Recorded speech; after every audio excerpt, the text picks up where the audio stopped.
গতকাল মানে 10ই আগস্ট সংবাদ সংস্থা খবর দিয়েছে নেতানিয়াহু প্রকাশ্যেই আমেরিকার প্রেসিডেন্ট ডোনাল্ড ট্রাম্পের গাজা শান্তি পরিকল্পনা প্রত্যাখ্যান করেছেন। যে মানুষটা কয়েক মাস আগেও বোর্ড অব পিসে যোগ দেওয়ার আমন্ত্রণ গ্রহণ করেছিলেন, তিনি এখন সেই বোর্ডের মূল প্রস্তাবটা নাকচ করে দিচ্ছেন। ট্রাম্পের মুখের উপর এটা কি একটা বড় থাপ্পড়? ট্রাম্পকে এবার কিল খেয়ে কিল হজম করার নীতি নেবেন, নাকি তিনিও পাল্টা ধাক্কা দেবেন নেতানিয়াহুকে? আর সেটা কীরকম হতে পারে? এটাই এখন বিশ্বজুড়ে সব থেকে আলোচিত প্রশ্ন। কিন্তু কেন নেতানিয়াহু এই কাজ করলেন? কি রাজনৈতিক অঙ্ক রয়েছে এর পেছনে? ট্রাম্প যে এর বদলা নেবেন তা ভালোই জানেন তার 100 মায়ের জিগরি দোস্ত নেতানিয়াহু। তা সত্ত্বেও এত বড় ঝুঁকি তিনি নিতে গেলেন কেন? আর এখানেই গাজার আসল সত্যটা লুকিয়ে। একদিকে ওয়াশিংটনের ঘোষণা যুদ্ধ শেষ, শান্তি আসছে, অন্যদিকে গাজার মাটিতে প্রতিদিনের মৃত্যু, ধ্বংস, ক্ষুধা, দুটো বাস্তবতাই একসাথে চলেছে। কি আছে এই দুই বাস্তবতার নেপথ্যে? আজকের এই এপিসোডে তা নিয়ে বিশ্লেষণ করব। কাগজের শান্তি চুক্তি আর মাটির যুদ্ধর মধ্যে যে বিশাল দূরত্ব, সেটাই আজকের গাজা।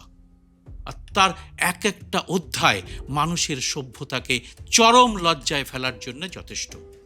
তাই ভিডিওটা পুরোটা দেখবেন, আর ঠিক মনে করলে মানবতার স্বার্থে এটা লাইক, হাইপ এবং শেয়ার করে আরও মানুষের কাছে পৌঁছে দিতে ভুলবেন না।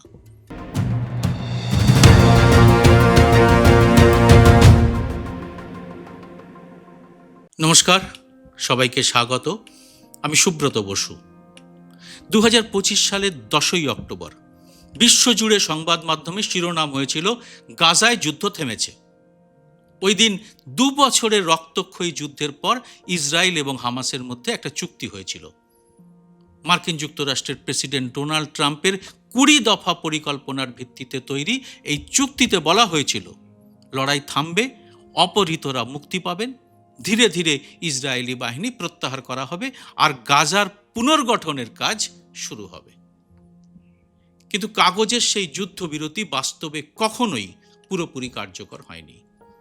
রাষ্ট্রসংঘের তদন্ত কমিশন 2025 সালের সেপ্টেম্বরে সিদ্ধান্তে পৌঁছেছিল যে ইসরায়েল গাজায় ফিলিস্তিনিদের বিরুদ্ধে গণহত্যা চালিয়েছে এবং নেতানিয়াহু এবং শীর্ষ ইসরায়েলি কর্মকর্তারা এই কাজে উস্কানি দিয়েছেন। যুদ্ধবিরতি ঘোষণার পরেও সেই প্যাটার্ন বদলায়নি, শুধু মাত্রা কিছুটা কমেছে। অক্টোবরের সেই তথাকথিত যুদ্ধবিরতি শুরু হওয়ার পর থেকে ইসরায়েল 1200-রও বেশি ফিলিস্তিনিকে হত্যা করেছে। গোটা যুদ্ধ মিলিয়ে দেখলে সংখ্যাটা আরও ভয়ঙ্কর। 2023 সালের অক্টোবরে যুদ্ধ শুরু হওয়ার পর থেকে ইসরায়েল গাজায় 73,000-এরও বেশি ফিলিস্তিনিকে হত্যা করেছে। আপনি ঠিকই শুনলেন, সংখ্যাটা 73,000। তাহলে প্রশ্ন ওঠে, যুদ্ধবিরতি নামের এই জিনিসটা আসলে কি? উত্তরটা লুকিয়ে আছে মানচিত্রের মধ্যে। অক্টোবরে যুদ্ধবিরতি শুরুর সময় ইসরায়েল গাজার প্রায় 53% এলাকা নিয়ন্ত্রণ করত, যা তথাকথিত ইয়েলো লাইন দিয়ে চিহ্নিত করা ছিল। এখন সেই নিয়ন্ত্রণ বেড়ে প্রায় 70% দাঁড়িয়েছে। অর্থাৎ যুদ্ধবিরতি চলাকালীনই ইসরায়েল গাজার আরও বেশি করে জমি দখল করেছে।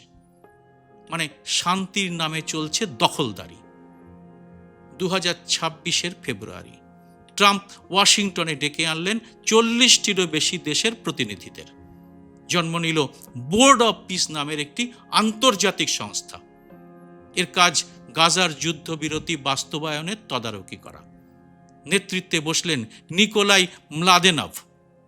উদ্দেশ্যটা শুনতে খুব ভালো: হামাসের নিরস্ত্রীকরণ, ইসরায়েলি বাহিনীর প্রত্যাহার, আন্তর্জাতিক স্থিতিশীলতা বাহিনী মোতায়েন আর গাজার পুনর্গঠন।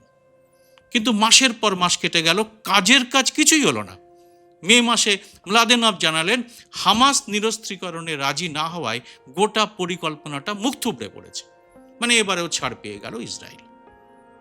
তারপর আসে জুলাইয়ের শেষ সপ্তাহ। 30 জুলাই রাতে ট্রাম্প নিজের সোশ্যাল মিডিয়া প্ল্যাটফর্মে ফের লিখলেন, আজ বোর্ড অফ পিস গাজায় হামাস এবং অন্য সব সশস্ত্র গোষ্ঠীর সম্পূর্ণ নিরস্ত্রীকরণের জন্য একটা ঐতিহাসিক চুক্তিতে পৌঁছেছে। আল জাজিরা সংবাদ মাধ্যমের হাতে আসা সেই চুক্তির নথি অনুযায়ী নিরস্ত্রীকরণের সুনির্দিষ্ট রোডম্যাপ তৈরি করতে হবে 14 দিনের মধ্যে। প্রয়োজনে সম্প্রসারণের সুযোগ থাকবে, তবে তা নির্ভর করবে একটা আন্তর্জাতিক পর্যবেক্ষণ সংস্থা এবং সব পক্ষের সম্মতির উপর। হামাসের আলোচক গাজী হামাদ পরিষ্কার জানিয়ে দিলেন, এই চুক্তির শর্ত কঠিন, কিন্তু তাও আমরা মেনে নিচ্ছি। তবে তিনি জানালেন, হামাস মেনে নিলেও ইসরায়েল যদি নিজেদের দায়িত্ব পালন না করে তাহলে হামাসও এই চুক্তি মানবে না। ট্রাম্পের ঘোষণায় বড় বড় প্রতিশ্রুতি ছিল। তিনি বললেন, নিরস্ত্রীকরণ সম্পূর্ণ হলে ইসরায়েলি বাহিনী সরে যাবে, তার জায়গায় আসবে একটি আন্তর্জাতিক স্থিতিশীলতা বাহিনী এবং নতুন একটা ফিলিস্তিনি পুলিশ বাহিনী। আর গাজা শেষ পর্যন্ত এমন একটা নতুন ফিলিস্তিনি সরকারের হাতে যাবে যারা নিজের জনগণের সেবা করবে। মানে সোজা কথায় পুরো শাসনটাই চলে যাবে আমেরিকার হাতে, তারাই সেখানে পুতুল সরকার তৈরি করবে। কিন্তু চুক্তির কালি শোকানোর আগেই কি হলো তা শুনলে স্তম্ভিত হয়ে যাবেন। চুক্তি ঘোষণার মাত্র কয়েক ঘন্টা পরে গাজা জুড়ে ইসরায়েলি হামলা শুরু হয়ে গেল। এতে অন্তত 2 জন ফিলিস্তিনি নিহত এবং 10 জনের বেশি আহত হলেন। মানে আর একটা প্যাটার্ন শুরু হলো। পরদিনই 2রা আগস্ট গাজায় পরপর দ্বিতীয় দিনের মতো ইসরায়েলি বিমান হামলা চলল। অন্তত 13 জন ফিলিস্তিনি নিহত হলেন। গাজা সিটি, দেইর আল বালা, খান ইউনিস 3 জায়গাতে একসঙ্গে হামলা হলো। স্বাস্থ্য কর্মকর্তারা বললেন, এটা গত কয়েক সপ্তাহের মধ্যে সবচেয়ে বড় দৈনিক মৃত্যুর সংখ্যা। আর সবটাই ঘটল ট্রাম্পের এই যুগান্তকারী চুক্তি ঘোষণার একদিন পরে, তার জিগরি দোস্ত নেতানিয়াহুর নেতৃত্বে। আর ট্রাম্প এ নিয়ে একটা কথাও বললেন না, হামলা চলতে থাকলো। আর তা হতে শুরু করলো আরও মানবতা বিরোধী। গাজার স্বাস্থ্য মন্ত্রকের মহাপরিচালক মুনির আল বোরস জানালেন, হামলাকারীরা ওষুধ আর অসুখকেই এখন যুদ্ধের অস্ত্রে পরিণত করেছে। একের পর এক হামলা করছে হাসপাতালে এবং হাসপাতালের ওষুধ রাখার গুদামে। পুরো সপ্তাহটা জুড়েই চলল মৃত্যু। শুক্রবার বোর্ড অফ পিস নিরস্ত্রীকরণ এবং যুদ্ধবিরতির পরবর্তী ধাপে যাওয়ার চুক্তি ঘোষণা করার পরপরই ইসরায়েলি বাহিনী শুধু গাজায় নয়, লেবাননের আকাশ সীমাও 100-র বেশিবার লঙ্ঘন করল। রাষ্ট্রসংঘ বলল, শুধু জুলাই মাসেই গাজায় 150-র বেশি মানুষের মৃত্যু নথিভুক্ত হয়েছে, যাদের অনেকেই অসামরিক মানুষ। চলতি বছরে সর্বোচ্চ মাসিক মৃত্যুর হার এটাই। আর এই মৃত্যুর বেশিরভাগই ঘটেছে গাজার পশ্চিমাংশে, যেখানে যুদ্ধবিরতির শর্ত অনুযায়ী ইসরায়েলি বাহিনী প্রত্যাহার হওয়ার কথা ছিল। আর এখানেই গাজার 21 লাখ বাসিন্দা এখন কার্যত গাদাগাদি করে বেঁচে আছেন। সবচেয়ে ভয়ঙ্কর দৃশ্যটা মেলে সাবরা এলাকাতে। 1 মাস আগে বিধ্বস্ত একটি বাড়ির ধ্বংসস্তূপ থেকে গাজার সিভিল ডিফেন্স 112টি মৃতদেহ বের করেছে, এর মধ্যে 40টি শিশু। এবার আসুন এর নেপথ্যে কি আছে তা খতিয়ে দেখা যাক। এই অমানবিক যুদ্ধের কেন্দ্রে দাঁড়িয়ে রয়েছেন একজন মানুষ, তিনি নেতানিয়াহু। 4 আগস্ট ব্লাদেনেভের সঙ্গে বৈঠকের পর নেতানিয়াহুর অফিস স্পষ্ট জানিয়ে দিল, প্রকাশ্যে যে চুক্তির কথা বলা হচ্ছে তা ইসরায়েলের অবস্থানকে সঠিকভাবে দেখাচ্ছে না। বৈঠকের আগেই ইসরায়েল সরকার জানায়, প্রস্তাবটি নিয়ে তাদের গুরুতর নিরাপত্তা উদ্বেগ আছে, আর হামাসের সম্পূর্ণ নিরস্ত্রীকরণের আগে তারা গাজা থেকে সরবে না।